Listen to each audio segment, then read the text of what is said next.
Bonjour à tous et bienvenue sur Thiébaut R66 pour cette vidéo qui sera le premier numéro d'une série découverte où je vous invite à venir découvrir avec moi quelques points insolites des Pyrénées-Orientales et de l'Espagne. Aujourd'hui, nous nous trouvons à La Tour de France, petit village de 1200 habitants appelé Touril, situé à 30 km de Perpignan.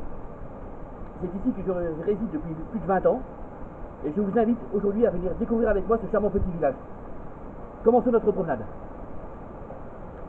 Nous sommes ici sur les remparts de la Tour de France, avec une histoire extrêmement riche, bien qu'on ne sache pas grand-chose.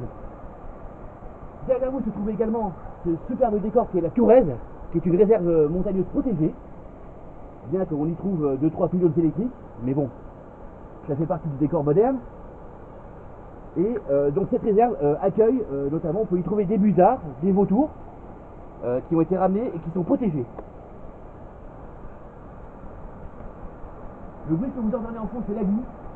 Alors ne vous étonnez pas, d'habitude elle est très calme, mais vu les terribles intempéries qui ont soufflé sur le département ces derniers jours, son niveau est quand même pas mal monté. Elle n'a pas atteint de côte d'alerte, heureusement. Toutefois, je vous déconseille fortement de vous y baigner aujourd'hui. L'eau ne doit pas être très chaude. Nous nous dirigeons actuellement vers l'église de la Tour, Notre-Dame de la Tour de France, qui est une église assez ancienne. Je crois qu'elle doit dater du XIIe ou XIIIe siècle, à peu près, qui a été refaite très récemment, d'ailleurs il y a une vingtaine d'années, et dont on distingue actuellement l'arrière du presbytère,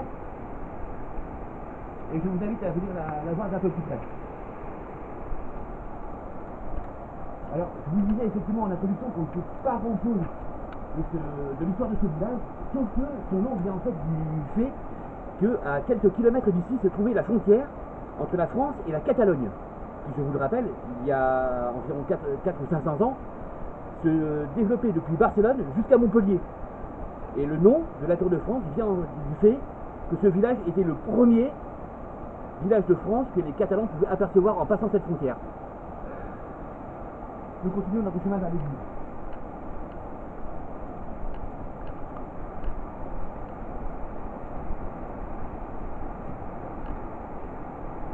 Alors nous allons emprunter un petit passage qu'on appelle le passage des vents. Je vous explique pourquoi.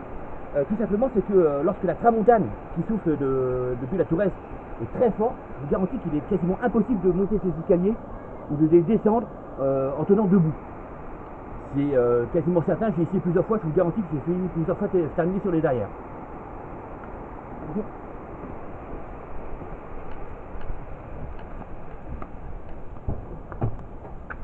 Alors, vous voyez, attention, c'est dans ce village, beaucoup de rues montent. J'espère que vous avez les jambes en forme.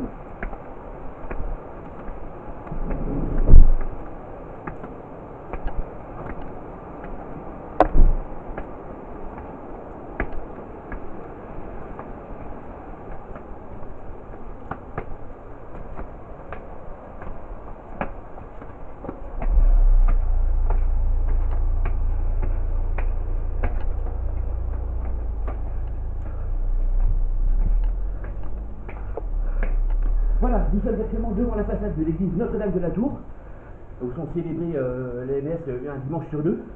Et le bâtiment qui est juste derrière, que vous allez apercevoir dans quelques secondes avec ses volets rouges, c'est le presbytère.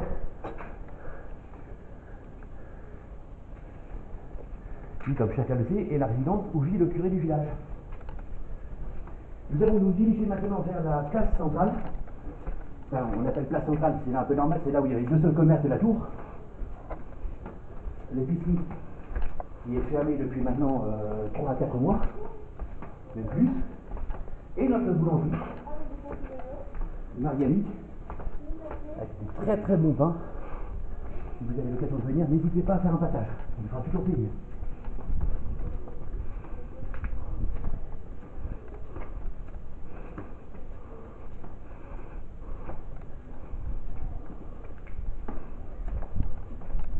Alors, je vais juste m'arrêter quelques secondes devant cette maison que vous avez là juste devant moi, car en fait il s'agit de l'ancienne boulangerie de la Tour de France. Cette boulangerie a terminé ses activités à peu près au milieu du XXe siècle, dès que la nouvelle a été construite, et nous allons voir tout de suite.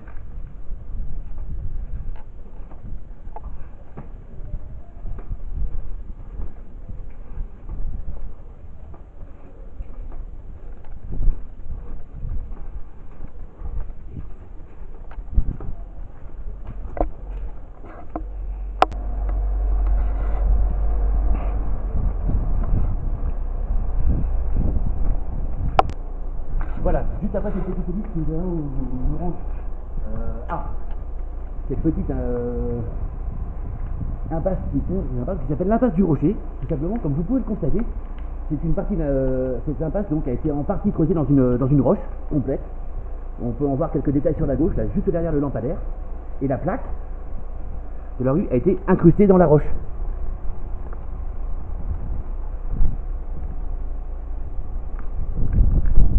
Voilà.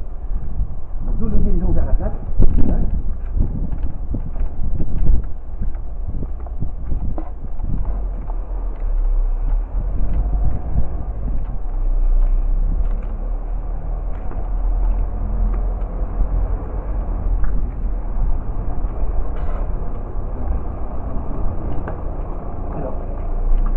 Cette place, vous allez y trouver la quasi-totalité du commerce actuel du village.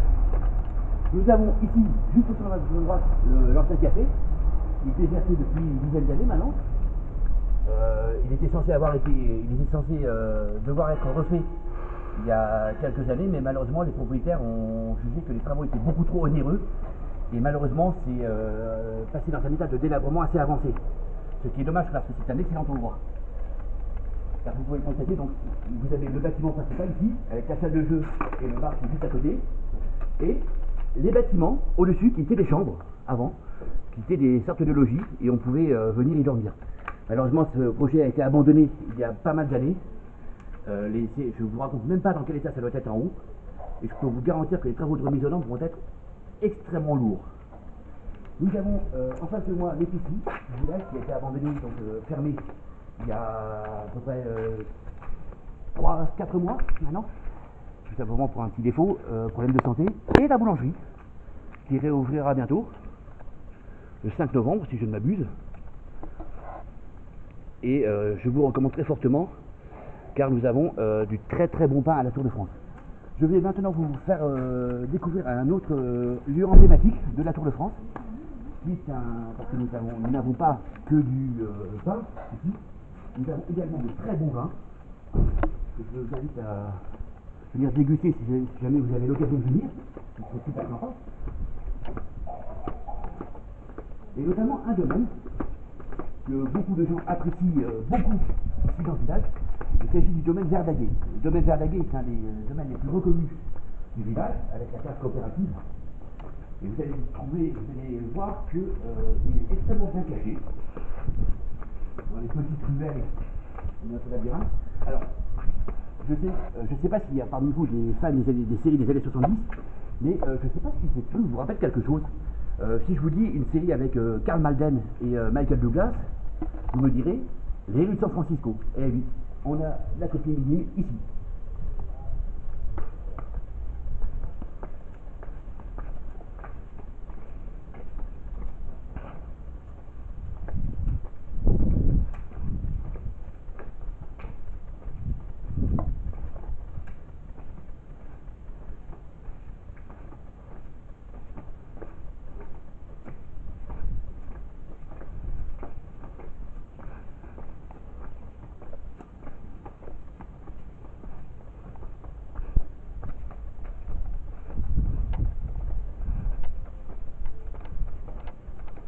Effectivement, comme je vous le disais tout à l'heure, nous avons beaucoup de domaines viticoles ici à la Tour de France, mais l'un des plus connus et des plus respectés, c'est même si le domaine Verdaguer, qui se trouve juste là, sur votre gauche.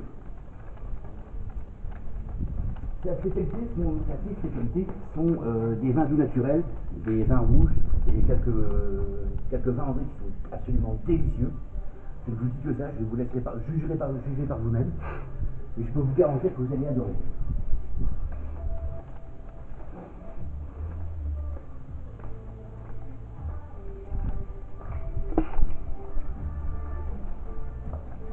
Maintenant, nous allons partir à la découverte du quartier général. Et je sais que c'est un métier qui est en voie de disparition. Il s'agit du métier de forgeron. Oui, nous avons un forgeron ici à la Tour de France qui s'appelle Denis, que je vais vous présenter. Il est là. Et c'est l'un des rares à exercer encore ce métier aujourd'hui. Je ne doute pas qu'il y en ait d'autres, mais crois que si on passe par là, on devrait pouvoir admirer quelques-unes de ces créations. Je crois.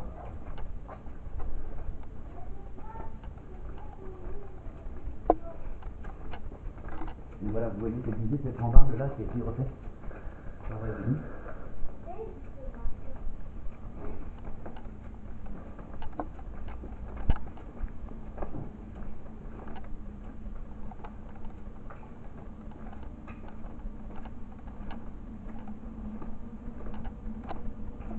Il n'y a pas l'air de ça, parce que j'entends pas le bruit de la porte.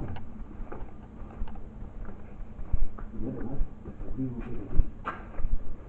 Enfin, nous avons peut-être l'occasion de le croiser dans une prochaine vidéo.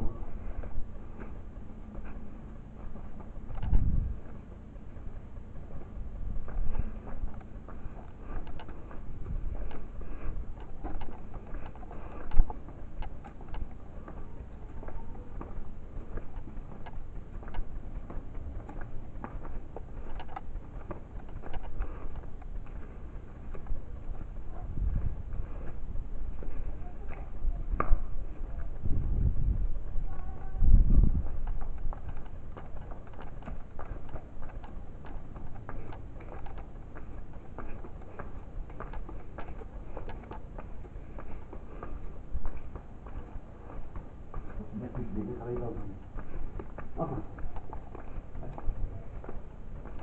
Voilà, j'espère que cette petite vidéo vous a plu. Alors, quelques petites informations supplémentaires que j'ai omis tout à l'heure en début de vidéo. Nous n'avons pas eu que la vigne ici à la Tour de France. Il y a eu bien sûr, nous nous trouvons dans un secteur qui s'appelle les fenouillèdes. Pourquoi?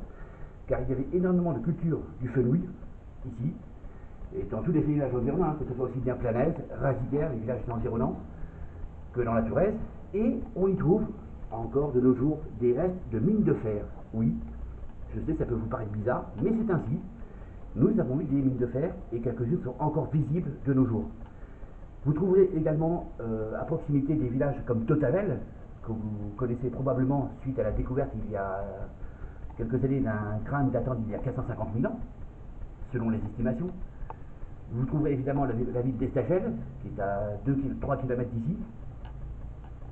Et donc, je souhaite qu'un jour je puisse vous puissiez venir découvrir les charmes de ce petit village assez atypique. En tout cas, je vous souhaite une bonne vie, un bon visionnage. Portez-vous bien, je vous embrasse tous. Et rendez-vous la semaine prochaine. Nous serons en direct de Cerbère. A bientôt et portez-vous bien. N'oubliez pas de liker et de partager. Ciao!